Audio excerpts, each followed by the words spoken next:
आत्मीय भाइयों और बहनों, आपको पुस्तक गुरु गीता के हमने लगभग 37 वीडियो पुस्तक से पढ़कर सुनाए थे। इसी क्रम में आपको पढ़कर सुनाते हैं गुरु गीता पृष्ठ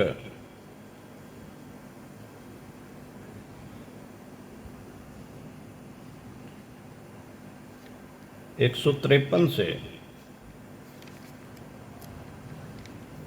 आइए सुनते हैं। सच्चे शिष्य का एक ही स्वर, निष्काम कर। गुरु गीता के महामंत्रों की साधना से सद्गुरु का सामीप्य एवं सद्गुरु की कृपा दोनों ही संभव है। कई बार नवीन साधक के मन में जिज्ञासा होती है कि कहाँ ढूंढें अपने सद्गुरु को, कहाँ ढूंढें। कुछ अक्षरों में गुथे इन प्रश्नों का उत्तर ढूंढना आसान नहीं लगता, क्योंकि व्यवहारिक अनुभव यही कहता है कि सद्गुरु की प्राप्ति आसान नहीं होती। प्रायः यही होता है कि सद्गुरु मिलते ही नहीं, और यदि किसी संयोगवश मिल भी गए तो उनकी सद्गुरु के रूप में पहचान आसान नहीं होती। यह एक ऐसी जटिल पहेली है जिसे हल करने में लोग अपना संपूर्ण जीवन गंवा देते हैं, फिर भी समस्या ज्यों की त्यों रहती है। इस समस्या के समाधान में एक अनुभव कथा कहने का मन है। यह कथा एक किशोरावय के साधक की है जो अपने सद्गुरु को ढूंढ रहा था। अपनी इस खोज को उसने अपनी साधना बना लिया। उसकी इस साधना के 3 पहलू रहे। पहला, गुरु गीता का आस्था पूर्वक पाठ। दूसरा, गुरु रूप में भगवान शिव का वर्ण एवं तीसरा, गुरु मंत्र के रूप में गायत्री मंत्र का जप। जो सतत साधना करते हैं, जिनका शास्त्र ग्रंथों का सम्यक अध्ययन है, वे सत्य को भली भांति जानते हैं कि भगवान शिव अपने दक्षिणामूर्ति स्वरूप में सभी प्राणियों के गुरु हैं। इस रूप में वे सभी को सद्गुरु प्राप्ति का वरदान देते हैं। कोई भी साधक यदि उपरोक्त साधना ठीक ढंग से करता रहे तो एक दिन भगवान शिव ही उसे अपने सद्गुरु का परिचय देते हैं और उनकी प्राप्ति कराते हैं। अनुभूत कथा के इस किशोर साधक को भी अपनी यह साधना निरंतर 8 वर्षों तक करनी पड़ी। अंत में एक दिन स्वयं भगवान सदाशिव से उसके स्वप्न में आकर कहा, देख मुझे पहचान, मैं हूं तेरा सद्गुरु। देख मुझे पहचान, मैं हूं तेरा सद्गुरु। और इस स्वप्न में ही भगवान शिव का दिव्य कलेवर उसके सद्गुरु के रूप में बदल गया। हाँ, यह बात अलग है। इस स्वप्न परिचय को साकार होने में उसे 2 वर्ष की साधना और करनी पड़ी।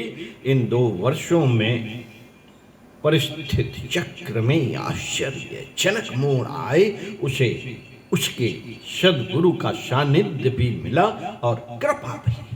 यह सत्य कथा किसी भी साधक के जीवन का सच बन सकती है, बस प्रयास हो। भाव भरे मन से साधना की। साधना बनी रहे तो सिद्धि मिलते, सिद्धि बनते देर नहीं लगती। मित्रों, गुरु गीता के पिछले क्रम में भगवान भोलेनाथ ने जगन माता से ऐसे सिद्ध साधक के विषय में कहा था कि ऐसा मुक्त पुरुष स्वयं सर्वमय होकर परम तत्व को देखता है, वह इस सत्य को अनुभव करता है कि आत्म तत्व ही श्रेष्ठ है। श्री गुरु कृपा से इस परम तत्व का अवलोकन करने के बाद वह शिष्य साधक सभी आसक्तियों से रहित एकाकी निष्प्रय शांत और स्थिर हो जाता है। उसे अभीष्ट मिले या फिर न मिले, उसे ज्यादा मिले या कम मिले, इस चिंता को छोड़कर वह सभी कामनाओं से रहित संतुष्ट चित्त होकर जीवन यापन करता है। उसे यह सब मिलता है गुरु द्वारा प्रदर्शित मार्ग का अनुसरण करने से। इस गुरु मार्ग की महिमा को बताते हुए भगवान शिव माता पार्वती से कहते हैं,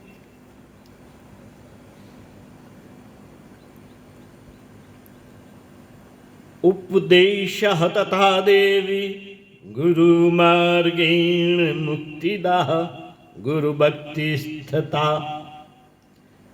भक्तिस्तथा ध्यानं सकलं तव कीर्तितम् अनेन यद् भावेत कार्यं तद्वेदामि महमते लोकोपकारकं देवी लौकिकं तु न भावेत। लौकिकात्मकर्मेणो यान्ति ज्ञानहीना भावरणवं ज्ञानी तु भावेत सर्वं कर्म निष्कर्म यत् कृतम्। हे देवी, उपदेशित गुरु मार्ग मुक्तिदायक है।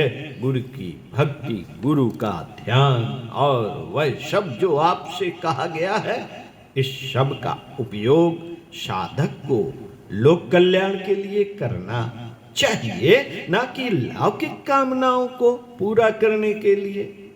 जो ज्ञानहीन लोग इन सब का लौकिक कामनाओं के लिए उपयोग करते हैं, उन्हें बार बार भवसागर में गिरना पड़ता है, परंतु जो ज्ञानी अपने कर्म का निष्काम भाव से प्रतिपादन करते हैं, वे सभी कर्म बंधनों से मुक्त रहते हैं। बात अनूठी है। सदगुरु एवं सदगुरु द्वारा प्रदर्शित मार्ग की उपयोगिता क्या है? संसार पाने के लिए अथवा संसार से मुक्त होने के लिए इस सत्य पर शिष्य को बार बार विचार करना चाहिए। यह विचार न करने पर शिष्य के लिए सद्गुरु मिलन व्यर्थ और अर्थहीन हो जाता है, क्योंकि वह सद्गुरु प्राप्ति को भी संसार से जोड़कर देखता है और इसी मापदंड पर सद्गुरु की सत्यता का मापन करता है। ऐसा व्यक्ति बार बार इसी को सोचता है कि सद्गुरु से मिलने के बाद उसे कितनी सांसारिक सफलताएं या विफलताएं हासिल हुई, जबकि सोचा यह जाना चाहिए कि सद्गुरु प्राप्ति के बाद अपना अंतःकरण कितना अनासक्त एवं निष्काम हुआ। कथा महाभारत की है और जग विदित है, परंतु फिर भी एक बार पुनः मनन करने योग्य है। माता कुंती भगवान कृष्ण की सगी बुआ थी। श्री कृष्ण को उन्होंने भगवान के रूप में जाना भी था, उसके बाद भी उनके ऊपर संपूर्ण जीवन भर एक के बाद एक नए कष्ट आते रहे। उनके विवाह के बाद राजा पांडु को शाप मिला और वे अपने पति के साथ वन को गई। वहां उन्हें पुत्र तो मिले, परंतु पति की मृत्यु भी मिली। पति के वियोग, सखी एवं बहन जैसी माद्री के वियोग की कथा से उनके जीवन कार्यों का प्रारंभ हुआ। बहुत दिनों तक वे पांचों पांडवों के साथ वन का दुख झेलती रहीं। अंत में महात्मा भीष्म के बुलाने पर उनका हस्तिनापुर आना हुआ और यहीं से आरंभ हुई कौरवों के कुचक्रों की शुरुआत। साथ ही जगतगुरु कृष्ण का साहचर्य भी रहा। लाक्षागृह, वर्णावत का अग्निकांड, फिर उससे बच निकलना, बाद में पांडवों का द्रौपदी से विवाह है। परंतु साथ ही राज्य के बंटवारे में पुनः छल और पांडवों को खांडव प्रस्थ का बीहड़ वन दिया जाना, जिसे उन्होंने अपने बल कौशल से इंद्रप्रस्थ के रूप में संवारा। पुनः कौरवों की ईर्ष्या और जुए की कुटिल खेल का प्रारंभ, उसमें द्रौपदी का अपमान और पांडवों का पुनः वनवास।